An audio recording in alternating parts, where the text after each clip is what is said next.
This video is a part 5 to a series I'm making about my last trip to Asia. If you want to see part 4, click on the link in the description down below. Hey, it's me, Julie, and I'm back bringing you guys part 5 of my travel vlogs. This time, we visit Odaiba sightseeing attractions and experience everything this place has to offer.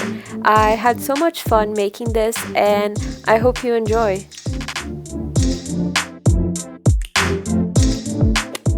I decided to start out this video by showing you guys my outfit for the day. I wore this blue striped shirt that I bought at H&M on our second day in Japan, and I combined it with this blue pair of denim jeans. For shoes, I wore these dark gray Nike trainers, and that's the completed look. After we got ready, we headed out towards the nearest subway station in order to go to Odaiba, our destination in this vlog. Now, it was on this day that we discovered a closer subway entrance to our stay than the one we were frequently going to before, so that's where we're heading. Once we reached the station, we had to recharge our passes because it was almost out of money, so that's what we're doing in this clip. Then, we were back on our journey to Odaiba. As you can see, this side of the station was a lot less crowded than the other side, which took me a little bit by surprise considering these two connect to the same station. But anyways, here we were already inside of the subway on our way. While we're on the train, I'm laying down my journal with my usual setup of my sleep timestamps, as well as the weather forecast and highs and lows on that day. Back on our journey, we still had a long way to go. Since Odaiba is an artificial island outside of the city, getting there takes a bit more time than usual. Not only was it a long ride, we also had to take a connecting train in order to get there. For that reason, we took Saikyo Line 6. This is a Winter Line train for 新木場東京臨海高速鉄道臨海線をご利用くださいましてありがとうございます。 Here was when we had reached Odaiba, and as you can see, the station was filled with visitors, including us. Our first stop here was the onsen in Odaiba, and the easiest way getting there is by train, but unfortunately we left the subway earlier than we should have, so walking we went. So if you're not familiar with Odaiba, it's a popular shopping and entertainment district on top of an artificial island called Tokyo Bay. This place has shops, museums, a giant robot, and also a Ferris wheel. Unlike the rest of the city, this place is very wide and spacious. So that meant that it took us a very long time to reach the hot springs in the onsen. To be more exact, it took us 45 minutes by foot to get there. And once we had arrived, the place was closed and would only open at 11, so we decided to leave to the nearest station and make our way to the Teamlab Borderless near the giant Ferris wheel. If you've never heard of this place, it's an immersive museum experience filled with lights, sound, and digital arts all over its walls and floors. This was one of the few attractions in the entire trip that I insisted everyone on going, and after having the chance to see it for myself, I definitely recommend this place if you ever visit Tokyo. And if you do intend on going, please buy your tickets beforehand because this attraction is usually full. But before we get there, we decided to make a quick stop to see the view that the station has, and also to take a picture. Soon after, we were back on track, making our way directly to where the museum was. At this time, it was about 10 in the morning, so most shops in this complex were closed, but there were tons of people watching dance recitals happening all around here for some unknown reason. Well, unknown to me at least. And just like that, we had arrived. But before we get in, we made a quick stop at Wendy's to eat some cheeseburgers for lunch. Delicious. And in my journal, I'm just writing down where we had lunch. Then we were ready to go in the museum. What we didn't expect was the pretty huge line this place had in order to get in. So to the back of the line we went.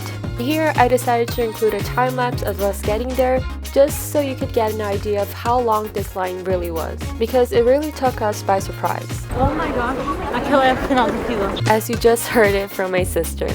But soon enough, just a tad bit outside the complex was our stopping point. And while we wait, back on my bullet journal, I am including this map of Odaiba on so when I look back, I can recall the crazy amount of walking that we did on this day. I also wanted to include this image of the rainbow bridge that is visible from the island. The last thing I'm including is this description of the district that I got from a magazine back in the hotel's reception. As you can see here, by this time we had made a ton of progress compared to when we had previously left off, but it didn't take long until we had reached the museum's entrance. Overall, it took us about 30 minutes in line, which I usually would say is a long time, but considering the size of the line and how fast we moved, it wasn't too bad at all. Before we go in, on my journal, I wanted to dedicate the second page to the Teamlab Borderless museum since it was one of my favorite attractions. So I'm starting out by adding in this description. Thank you for visiting Teamlab Borderless. Teamlab Borderless. And now we finally go in. Oh my god. Started out by going in the flower forest. As you can see, the name definitely speaks for itself. We spent a brief moment here before heading into a room called Universe of Water Particles. This room is one of many that made this place famous due to its jaw-dropping scenery made with just digital art despite being named after water. And I couldn't miss this opportunity to take a picture to my IG. And also to dance in another country. Back to my journal, I decided to include a picture of the room onto this page, along with a few descriptions about the museum in general, just to add a little something extra to this journal entry.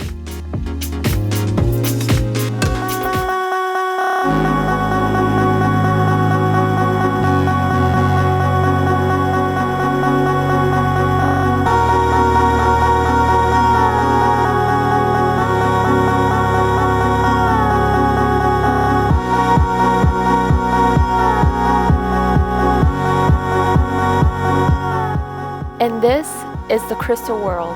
Definitely one of my favorite attractions because as you can see of how breathtaking this environment really was. I don't know if you noticed, but we spent a ton of time in this room, and it's probably due to the fact that every change of colors of the LED lights combined with the ongoing music gave the ambience a different feeling and mood, so we wanted to try our best to experience every single thing this place had to offer.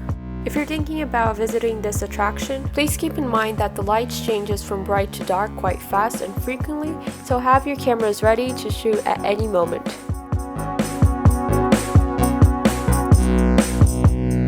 But once we saw enough, we left the exhibit to see the rest of the museum.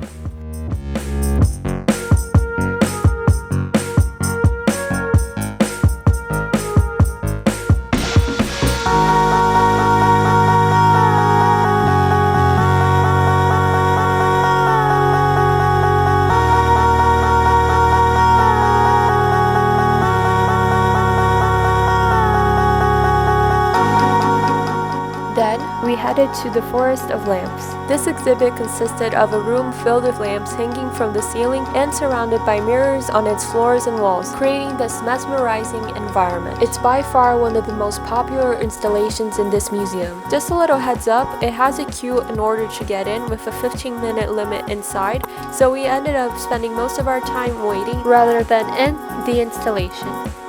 And in my journal, I decided to include this image of the lamps from a magazine alongside a description about the room. I also wanted to point out that this was my favorite attraction in the museum. Next, we visited the Black Waves, which is a relaxing room that has waves happening all around, along with some beanbags to get extra comfy. Back in my journal, I'm just adding in this small picture of the Black Waves. Julie, aparece ali nadando.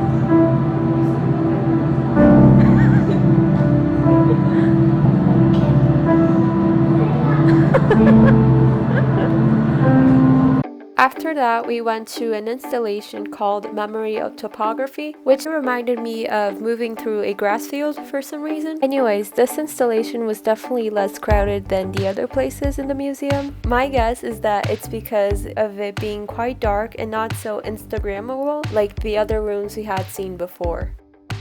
But nevertheless, this place did not disappoint. Next on our list was the floating nests. It's exactly what it sounds like. It's a giant nest where you lay down and float in space. Once we got out, we wandered around some more in the flower forest before going to the second floor of this museum. And this is the second floor, also known as Athletic Forest. This space was definitely more kid-friendly than the first floor, and it's filled with a bunch of activities and more interactive installations like this one. And I couldn't miss this opportunity to place a picture of this exhibit onto my bullet journal. One of the coolest attractions here was the Weightless Forest of Resonating Life, which is basically a room filled with a bunch of colorful and bouncy balloons. At this point, we were all becoming very tired, so after having experienced all we possibly could, we left the museum. Back on my bullet journal, I decided to write down the places that we went up to this point, like the Yonsei and the Teamlab Borderless. Then, we decided to ride the giant Ferris wheel of Pallette Town. It was totally a last-minute decision, but I'm certainly glad we went. At first, I was pretty excited, as you can see by my expression here, but just wait to see what happens when we reach the top. In general, this ride lasts only 16 minutes, but once inside, it seems like it takes a lot longer. The higher we went, the better we could see the places we had walked by in Odaiba. And also, the scarier it got for me. I'm not usually afraid of heights, but due to the strong winds, the booth started shaking and it gave me major airplane vibes. So you can imagine how I felt. Anyways, soon enough we had passed the peak and we were going down. And something worth pointing out is that I found the cabin to be very small, even for me and my average height, so keep that in mind if you're going with a large group like we did. And just like that, we were back on the ground again, thankfully.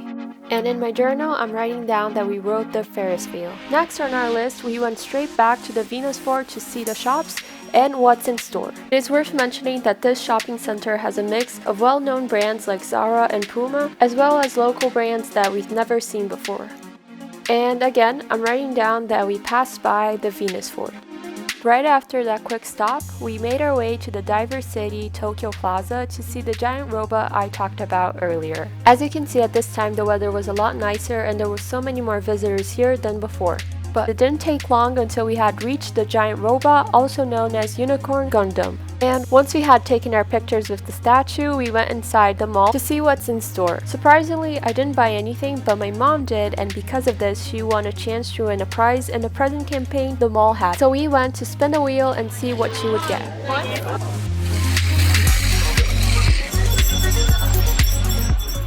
And this was the prize we got, some delicious Japanese candy. But before we called it a day, we went to the food court to have some takoyaki for dinner, since my cousin was having some major cravings for one. Like always, here in my journal, I'm writing down what we had for dinner. After finishing our food, we headed back to the subway station in order to get back to our hotel in Ueno. By this time, the sun had already set, and so it created this beautiful atmosphere and view of the night sky. Back in my journal, I'm just writing down that we went shopping at Diver City. And here was when we had reached the station and we were on our way to our hotel room. Like I said in the beginning of this vlog, Odaiba is really far away from the rest of the city, so that means we were in for a really long subway ride.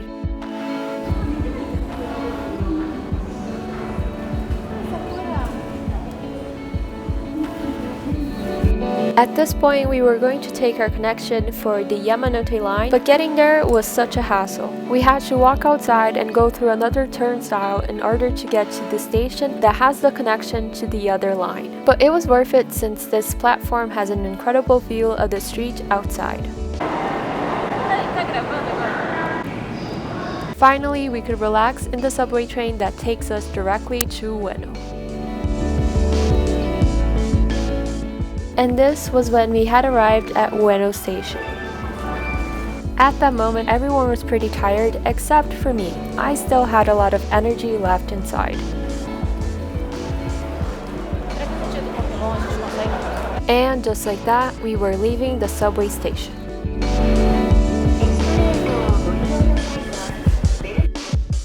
Something worth mentioning about the new route we took is that the entrance to this station may be closer, but on the flip side, it's a longer walk.